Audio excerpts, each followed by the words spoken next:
মুফতি আমিন রহমুল্লাহ বলতেন, এক বক্তৃতায় বক্তা হওয়া যায়। কালো এক প্রোগ্রামে আমি এক বক্তাকে বয়ান করতে দেখতেছি, হুজুর বক্তা অমুক। আমি বললাম, তারে তো আমি চিনি, সে তো বক্তা না। হুজুর একটা ভাইরাল বক্তৃতা করছিল, এরপর থেকে বক্তা হয়ে গেছে। আলেমদের বলতেছি, বড় ছাত্রদের বলতেছি, শোনো, নেতা হওয়া সহজ।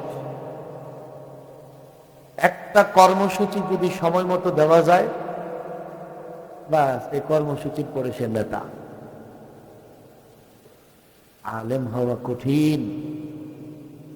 12 বৎসর 15 বৎসর পড়াশোনার পরেও একেবারে মৃত্যু পর্যন্ত মোতালা, পড়াশোনা পড়াশোনা পড়াশোনা করো করো। আমরা যারা কিতাবের পেছনে, ছাত্রদের পেছনে সময় ব্যয় করছি, আমরা বক্তা নেতা না। শিক্ষক পরিচয়, এটা আমাদের জন্য বড়। এইভাবে মাদ্রাসার প্রত্যেকটা শিক্ষক সত্যিকার অর্থে যখন শিক্ষক হবে, তখন ভবিষ্যতের প্রজন্মের মধ্যে নেতৃত্ব তৈরি হবে।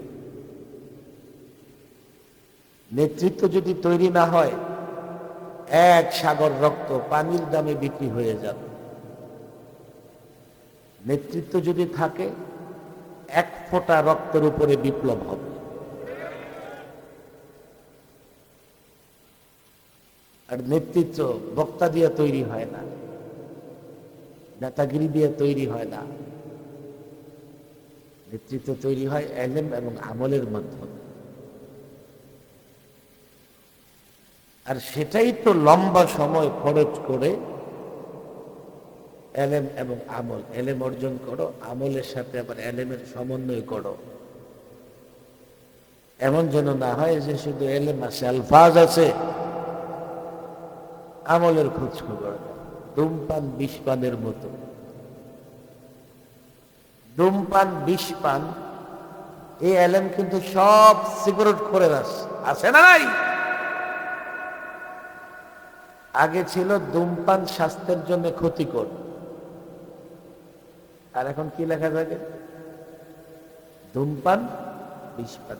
এই এলেম প্রত্যেকটা সিগারেট খোরের আছে না নাই?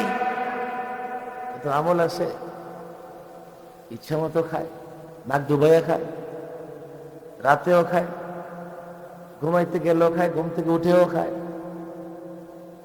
সিগারেট ছাড়া কোনো উপায় নেই। যার এলেম আসে কিন্তু আমলের সঙ্গে সমন্বয় নাই, সিগারেট খোরের মতো। এলেম আসে, তবে এলেম অর্জনের ফজিলত আছে। আমল ছাড়া এলেম অর্জন মূল্যহীন হয়ে পড়ে না। তবে আমল না থাকলে এলেমের স্বাদ পাওয়া যায় না। যেমন আপনাদের এখানে মেঘনার খুব ভালো মাছ পাওয়া যায়, আপনাদের কষ্ট হইতেছে? ভালো মাছ পাওয়া যায় না এদিকে মেঘনার? আমি কিন্তু সব মাছের নাম জানি, নামগুলো জপতে থাকি। স্বাদ লাগবে? কুমিল্লায় রসমলাই, টাঙ্গাইলে চমচম, বগুড়ায় দই, নাটোরের কাঁচাগোল্লা, মুক্তাগাছার মন্ডা, বিবাড়িয়ার বলেন বিবাড়িয়ার সানামুখী। জানান না দেখি আপনার? বাংলাদেশের ফেমাস সমস্ত মিষ্টির নাম নিলাম, একটুও তো স্বাদ লাগতেছে, তাই না? এলেম আমি জানি, কিন্তু স্বাদ লাগবে কখন? যখন আমল হয়, খেয়ে দেখ। কথা ঠিক না বেঠিক? আজকাল এলেমের খুব বেশি প্রয়োজন, খুব বেশি প্রয়োজন। এলেম না থাকলে মাহফিলগুলো গতানুগতিক হয়ে যায়। এলেম না থাকলে মাদ্রাসা হবে বিল্ডিং এর নাম। হায় হায় হায়, অন্তঃসার শূন্য থাকবে। এলেম না থাকলে রাজনৈতিক দল ইসলামের নাম নিলেও কোনো ফায়দা হবে না। কারণ এলেম ছাড়া ওই ইসলামিক দলও ইসলাম প্রতিষ্ঠা করতে পারবে না। এই সমস্ত প্রাচীন প্রাচীন প্রতিষ্ঠানগুলো মাওলানা হাতেম সাহেব রহিমাহুল্লাহ, আল্লাহওয়ালা বুজুর্গ। আমি ওনার দোয়া মাহফিলে এসেছিলাম, এই যেটা সোনারগাঁও শহরে হয়েছে। এই প্রতিষ্ঠানে আমার আশা হয়। ওনার তৃতীয় সাহেবজাদা ঢাকায় থাকতেন, আছেন কিনা জানি না। একজন বুজুর্গ আল্লাহওয়ালার দোয়া মাহফিলে আমাকে যখন বলছেন সোনারগাঁও আসছে, এই প্রতিষ্ঠান দাওরা ইফতেতাহ সোসাইটি আছে, এই প্রতিষ্ঠান যেন গতানুগতিক প্রতিষ্ঠান না হয়ে যায়। মাহফিল করো, লোক জমায়েত করো, সাকত সাহেবকে ডাকো, গরম বক্তৃতা দেও। নিজাম এবং উসুলের উপরে প্রতিষ্ঠান চললে এই প্রতিষ্ঠান থেকে বছরে একজন সাকত সাহেব তৈরি হবে। যদি বলে তার চাইতে বড় মামুনুল হক লাগবে, বছরে একটা মামুনুল হক তৈরি হবে। এই জন্যই বলতেছিলাম, আমার কি বক্তা মনে করেন? ওয়াজে কেন দাওয়াত দেন, আগে কেন বললেন না? এদিকে আসলে মাদ্রাসায় আসবেন, ছাত্রদের নিয়ে বসেন। মাদ্রাসা কেমনে চলে, আপনারা তো ঢাকায় থাকেন, লালবাগে থাকেন, পরামর্শ দেন। বিনা হাদিয়া, বিনা পয়সায় আমি সন্তুষ্ট হয়ে যেতাম। আমি যেহেতু বুজুর্গের নামে এই প্রতিষ্ঠান এবং ওনার একজন সন্তান এখন এটার মহতরম, তাই না? আমার অনুরোধ, আমাদের ইলম আমল তো নাই, ইলমও তানাজুল হয়ে যেতেছে। দাওরা ফারেক ছেলেরাও এখন নিজেকে রিজাল বা ব্যক্তিত্ব হিসেবে তৈরি করতে পারতেছে না। আমাদের আকাবির আসলাফদের সোহবতে, তাদের পরশে, তাদের ছোঁয়ায় যেভাবে রিজাল তৈরি হয়েছে, ব্যক্তিত্ব তৈরি হয়েছে, আজকাল মাদারিসে কওমিয়া থেকে সেভাবে ব্যক্তিত্ব তৈরি হচ্ছে না।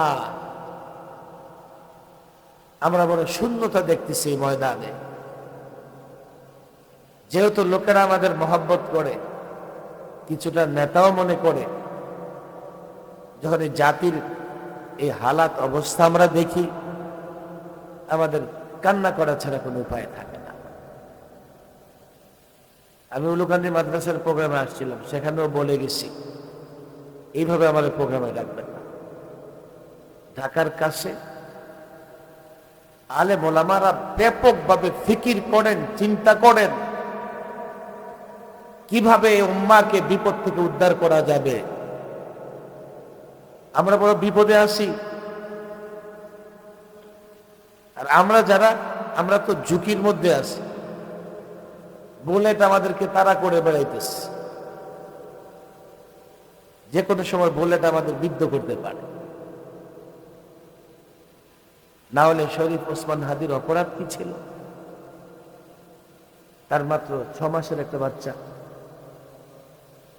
আপনি চিন্তা করেন, আপনি আপনার বাচ্চা, পরিবার, তাকে গুলি করে হত্যা করলো সন্ত্রাসীরা, একবারও ভাবলো না তার অপরাধ ছিল সে ভারতের আধিপত্যবাদ পছন্দ করত না। তার অপরাধ ছিল অন্যায়, অপরাধ সে বরদাস্ত করত না। এই জন্য ছাত্রদের সংগঠন, এই সংগঠন, যত সংগঠন আছে, যখনই কারো অপরাধ ধরা পড়েছে, ওসমান হাদি তার প্রতিবাদ করেছে, স্পষ্ট ভাষী। তবে তার আরেকটা বড় অপরাধ ছিল, অনেকেই স্পষ্ট ভাষী, অনেকেই ভারতের আধিপত্য বরদাস্ত করে না, কিন্তু তার ভেতরে আরেকটা গুণ ছিল, তার ব্যাকগ্রাউন্ড ছিল মাদ্রাসায় পড়ুয়া, মাদ্রাসায় পড়েছে। তার বক্তৃতা ইসলামের কথা ছিল, ইসলামের কনসেপ্ট ছিল, ক্লিয়ার ভাবে ইসলামের নানা বিষয়গুলো উপস্থাপন করত। আমি তো মনে করি এ কারণেই ভয় পেয়েছে, এ কারণেই দিল্লির সেবাদাস তাবেদাররা ভয় পেয়ে গেছে। আরে ওসমান হাদি শুধু আধিপত্যবাদ বিরোধী নয়, ইসলাম প্রেমিক, আর ইসলাম তো পাওয়ার, ইসলাম তো সুপার পাওয়ার। এই ওসমান হাদিরা যদি আমাদের বিরোধিতা করে আর ইসলামকে কাজে লাগায়, আমাদের অস্তিত্ব থাকবে না, আমাদের মাতব্বরি আর চলবে না। ইসলাম ইজ পাওয়ার। এটা অনেকে বুঝেই না ইসলাম পাওয়ার, অনেকে বুঝেই না ইসলাম অ্যাটম বোমার চেয়ে শক্তিশালী। মনে করে যে আমার কাছে অ্যাটম পাওয়ার আছে, আমি শক্তিশালী, হাইড্রোজেন মিসাইল আছে, আমি শক্তিশালী। রাত অনেক হয়ে গেছে, আর একজন বক্তা আবার বয়ান করবেন ১৫০০ বছর আগে রাসূল সাল্লাল্লাহু আলাইহি সাল্লাম মদিনা হেফাজত করার জন্য খন্দক, গর্ত খনন করেছিল। মদিনা আক্রমণ করেছিল কারা? কাফেরদের সব শক্তি মিলে, সব কাফের, মুশরিক, পৌত্তলিক, মক্কা, মক্কার আশেপাশে, মদিনার আশেপাশে যত কাফের গোষ্ঠী আছে সব একত্রিত হয়ে মদিনা আক্রমণ করেছে। এই যুদ্ধকে বলা হয় গজওয়াতুল আহজাব। হিজবুন মানে দল, আহজাব মানে দল সমূহ, অর্থাৎ কাফেরদের সব দল একত্রিত হয়ে। আজকাল যেমন নেটো, আমেরিকার নেতৃত্বে নেটো বাহিনী পৃথিবীর নানা দেশে যুদ্ধ করতেছে। আমেরিকা, ইউরোপের প্রায় সব পরাশক্তিগুলো একসাথে। ১৫০০ বছর আগে সমস্ত পরাশক্তি কাফের বেঈমানের রাষ্ট্রপুত্রগুলো একত্রিত হয়ে মদিনা দখল করতে পারে নাই। আল্লাহু আকবার।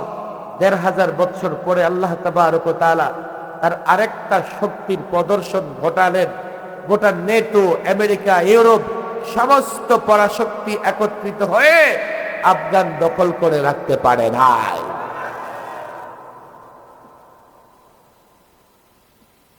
অথচ আফগানিদের হাতে আছে কি? তবে একটাই আছে, তারা মুসলিম, তাদের আছে ইসলাম। এটাই বলে ইসলাম পাওয়ার। এতটাই পাওয়ার, বর্তমান প্রজন্মের সব পরাশক্তি মিলেও আফগান ইমারতে ইসলামিয়ার বিজয় ঠেকাতে পারে নাই। লজ্জাজনক পরাজয় হয়েছে তাদের। যেদিন তারা কাবুল ছাড়ে, লুঙ্গি গামছা গুছানোর টাইমও পায় নাই। গিয়ে প্লেনের ছাদে উঠে, প্লেনের মেঝে উঠে। এই যে ইসলাম পাওয়ার, শুধু মুসলমানরা এটা বুঝে না বলে তারা কাফের বেঈমানদের গোলামি এবং তাবেদারি করে। বাংলাদেশ এখনো পুরোপুরি স্বাধীন নয়। আমি যদি একথা বলি বাড়াবাড়ি হবে না। কেন? এদেশের রাজনীতিবিদদের মাথায় পরাধীনতার চাপ আছে, মাথায় মাথায়। এই জন্যই দেখবেন নানা সময়ে তারা নানা দেশের পক্ষ হয়ে ওকালতি করে। যতদিন রাজনীতিবিদদের মাথা থেকে পরাধীনতার ভূত না সরবে, ততদিন আমরা সম্পূর্ণ স্বাধীন হতে পারবো না।